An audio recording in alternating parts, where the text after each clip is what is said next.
Hi hello നമസ്കാരം. എല്ലാവർക്കും സുഖമെന്ന് വിശ്വസിക്കുന്നു. ഇന്ന് സൺഡേ സ്പെഷ്യൽ ചിക്കനാണ്. ചിക്കനും കപ്പയാണ് നമുക്ക് രാവിലെ.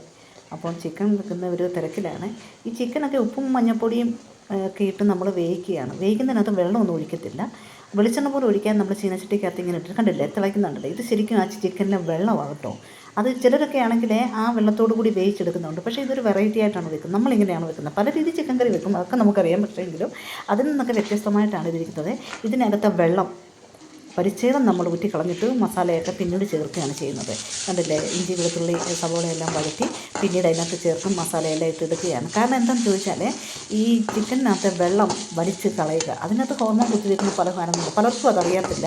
അവരതിട്ട് തന്നെ തിളപ്പിച്ചങ്ങ് തിന്നുകയാണ് ചെയ്യുന്നത്.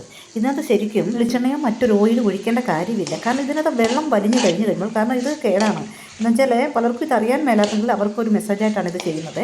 ഇതിനകത്ത് ഹോർമോൺ എല്ലാം പരിച്ഛേദം മാറിക്കഴിഞ്ഞ് കഴിയുമ്പോൾ ഇവാപ്രേറ്റ് ചെയ്യുമല്ലോ നീരാവിയിൽ കൂടെ. ഈ അഴുക്കെല്ലാം പോയി കഴിയുമ്പോൾ ഇതിനകത്തുനിന്ന് നല്ല എണ്ണയാണ് അതിനകത്ത്, അതായത് കോഴി നെയ്യ് എന്ന് പറയും. ആ നെയ്യ് ഇറങ്ങുകയാണ്. ഈ നെയ്ക്കകത്താണ് പിന്നെ ഇത് വഴറ്റുന്നത്. നെയ്ക്കകത്ത് ഒഴിക്കുമ്പോൾ ഒരു ഓയിലിൻ്റെയും ആവശ്യം നമുക്ക് വരുന്നില്ല. നോക്കിക്കേ, അത് ഇളക്കി കഴിഞ്ഞപ്പോഴേക്കും കണ്ടോ, അതിൽ നിന്നുള്ള വെള്ളമെല്ലാം വലിഞ്ഞതിന് ശേഷം കണ്ടില്ലേ, സൂക്ഷിച്ച് നോക്കിക്കേ, നെയ്യ് ഇറങ്ങുന്ന കണ്ടോ. ആ നടുക്ക് ഭാഗത്തൂടെ അതിൻ്റെ ചിക്കനകത്ത് നെയ്യ്, അതായത് കോഴി നെയ്യ് എന്ന് പറഞ്ഞാൽ ചിക്കനകത്തുണ്ടല്ലോ, അതിനകത്തല്ലാതെ നെയ്യ് കിടക്കുമല്ലോ. അതിൽ നിന്നും ആ നെയ്യ് ഇറങ്ങി നെയ്ക്കകത്താണ് ഇത് വഴറ്റി എടുക്കുമ്പോൾ ഭയങ്കര സ്മെല്ലും ടേസ്റ്റുമാണ്. കണ്ടില്ലേ, ആ വെള്ളമെല്ലാം വലിഞ്ഞതിന് ശേഷം പിന്നീട് നമ്മൾ വേണ്ടുന്ന മസാലകളൊക്കെ ചേർത്ത് അതിൻ്റെ ചേരുവകളൊക്കെ ചേർത്ത് നല്ല ഭംഗിയായിട്ട് എല്ലാം ചേർത്ത് മൂടിക്കെട്ടി വേവിച്ച് ഒന്നുകൂടൊന്ന് വേവിച്ചെടുക്കുകയാണ്, അല്ലെങ്കിൽ ഒന്ന് തിളപ്പിച്ച് എടുക്കുക. ഇതിനോടൊപ്പം നമുക്ക് കപ്പയാണ് രാവിലെ. ഇന്ന് സ്പെഷ്യലാണ്. കുട്ടികളൊക്കെ ഹോസ്റ്റൽ ജീവിതം കഴിഞ്ഞ് വന്നേക്കുമല്ലേ. അവർ ക്രിസ്മസിൻ്റെ ന്യൂ ഇയറിൻ്റെ അവധി പ്രമാണിച്ച് വന്നിട്ട് തിരിച്ചു പോവുകയാണ്. അത് കാരണം നല്ല തിരക്കായിരുന്നു. കപ്പയാണ് കൂടെ നമുക്കിന്ന്. കുട്ടികൾക്കും അതൊക്കെ തന്നെയാണ് ഇഷ്ടം. ഈ ചിക്കൻ കറിക്കാതെ നമ്മൾ മല്ലിയില അരിഞ്ഞ് ചേർക്കുന്നുണ്ട്. കാരണം എന്താണെന്ന് ചോദിച്ചാൽ ഉച്ചയ്ക്ക് റൈസ് വെക്കുന്നുണ്ട്. അപ്പം ചിക്കൻ കറി അതിനകത്ത് പെടുമല്ലോ. അപ്പം കുട്ടികളൊക്കെ ചുരുങ്ങിയ സമയം കൊണ്ട് ഉള്ളതുകൊണ്ട് നമ്മളിത് അവർക്ക് നല്ല ടേസ്റ്റി ഫുഡൊക്കെ ഉണ്ടാക്കി കൊടുക്കുന്ന ഒരു തിരക്കിലൂടെയാണ് നമ്മൾ. അതുകൊണ്ട് വീഡിയോസൊക്കെ കുറവാണ്. ഓക്കെ,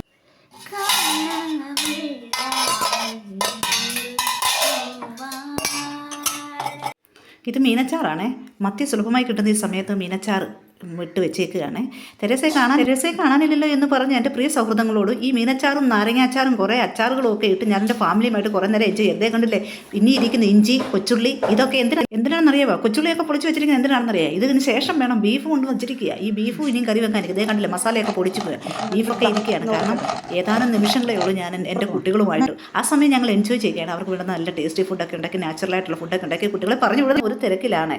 അതുകൊണ്ട് എന്നെ കാണാതെ വന്നപ്പോൾ എൻ്റെ പ്രിയ സൗഹൃദങ്ങൾ, എന്നെ കണ്ടില്ലല്ലോ എന്ന് ചോദിച്ച എൻ്റെ പ്രിയ സൗഹൃദങ്ങളോട് നന്ദി, നമസ്കാരം, താങ്ക് യു. ഞാനിവിടെ ഉണ്ട്.